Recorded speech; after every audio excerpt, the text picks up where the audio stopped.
মেয়েদের প্যান্ট পায়জামা কাটিং সহজ নিয়মে কিভাবে করতে হবে এই ভিডিওতে আপনাকে মাত্র 2 মিনিটে শিখিয়ে দেব। প্যান্টটি কাটিং করার জন্য এখানে আমি কাপড় নিয়েছি 2 গজ 4 গিরা। কাপড়টি ফার্স্ট টাইমে আমাদেরকে ওপেন করে নিতে হবে।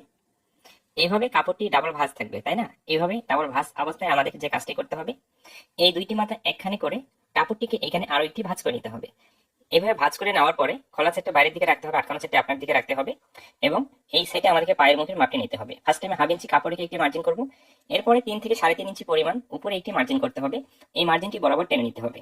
এরপরে এই সাইড থেকে 2.5 ইঞ্চিতে মার্জিন করতে হবে। করে নেওয়ার পরে নিচের দিকে হালকা একটু অ্যাঙ্গেল করে টেনে নিব। পায়ের মুখের মাপটি এখানে 11 ইঞ্চি দেবো। 11কে 2 ভাগ করে 1 ভাগে মার্জিন করেছি। সেলাই মার্জিনের জন্য 1 ইঞ্চি এক্সট্রা কাপড়ে এইভাবে মার্জিনটি মিলিয়ে দিতে হবে। ওকে, এরপরে কিন্তু আমাদেরকে লম্বা মাপটি নিতে হবে। এইভাবে ফিতাতে রাখবো। এখানে 34.5 ইঞ্চি কাপড়টি লম্বা আছে, আমি 39 ইঞ্চি লম্বা তৈরি করবো। বাকিটা কিন্তু এখানে আমাকে জয়েন্ট দিয়ে লম্বাটি বাড়িয়ে নিতে হবে। এর জন্য এখানে 34.5 ইঞ্চিতে মার্জিনটি করে স্কেলের সাহায্যে মার্জিনটি টেনে নিতে হবে। আপনি যদি আমার ফেসবুক পেজে নতুন হয়ে থাকেন, আমার পরবর্তী ভিডিওগুলো নিয়মিত দেখতে চান, অবশ্যই পেজটিকে ফলো দিয়ে রাখতে হবে। এরপরে যতটুকু জয়েন দেবো অতটুকু ফিতা আমরা বাইরের দিকে রাখবো এই মার্জিন থেকে এবং এইভাবে ফিতাটি রেখে 14.5 ইঞ্চি নিচে 14.5 ইঞ্চিতে এইভাবে হাইয়ের মাপটি নেওয়ার পরে এই কাপড়টি যতটুকু লুজ আছে সম্পূর্ণটা আমি ঘের দিয়ে দিব।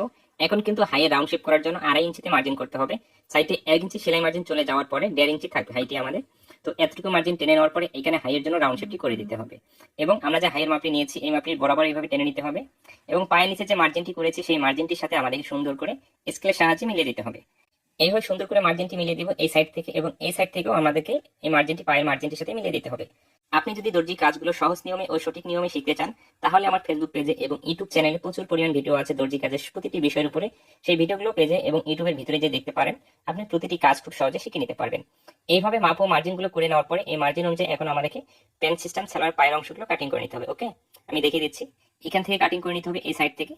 এরপরে টুকরো কাপড়টি আমরা ওইখানে রেখে দিব। এই সাইড থেকে আমাদেরকে সোজা করে কাটিং করে নিতে হবে এবং হাইয়ের অংশটি এখন কাটিং করে নিতে হবে। আপনি যদি এই ভিডিওটি এখন দেখতে সময় না পান, পরবর্তীতে আবারও দেখতে চান, আপনি আপনার আইডিতে বা যে কোনো গ্রুপে অ্যাড থাকলে আপনি শেয়ার দিয়ে রাখতে পারেন। পরবর্তীতে কিন্তু আপনার সময় অনুযায়ী আপনি দেখে এই প্যান্ট সিস্টেম সেলারটি খুব সহজে আপনি কাটিং করে নিতে পারবেন। এইভাবে পায়ের অংশটি কাটিং করা কমপ্লিট হয়ে গেলে আমাদেরকে উপরে যে জয়েন্ট দিয়ে আমাদের প্রয়োজন অনুযায়ী লম্বাটি তৈরি করতে হবে। দেখুন, এইভাবে আমরা কোমরের মাপ অনুযায়ী কাটিংটি করে নিব। নেওয়ার পরে এখানেও কিন্তু কাপড়টি শর্ট পড়বে, এই জন্য কি করতে হবে, এখানেও জয়েন্ট দিয়ে আমাদের মেজারমেন্ট অনুযায়ী তৈরি করতে হবে। আপনার যতটুকু লম্বা প্রয়োজন এলাস্টিক ভাঙার কাপড় এবং নিচে মুড়ি সিলে দেওয়ার কাপড় বাদ দিয়ে ততটুকুই নিতে হবে। কাপড় যদি শর্ট থাকে তাহলে উপরে আপনি এইভাবে জয়েন্ট দিয়ে কাটিংটি করবেন। আশা করি একটি প্যান্ট সিস্টেম সালোয়ার কাপড় শর্ট থাকলে কিভাবে জয়েন্ট দিয়ে কাটিং করতে হবে, তৈরি করতে হবে, আপনি এই ভিডিও থেকে শিখতে পেরেছেন বা বুঝতে পেরেছেন।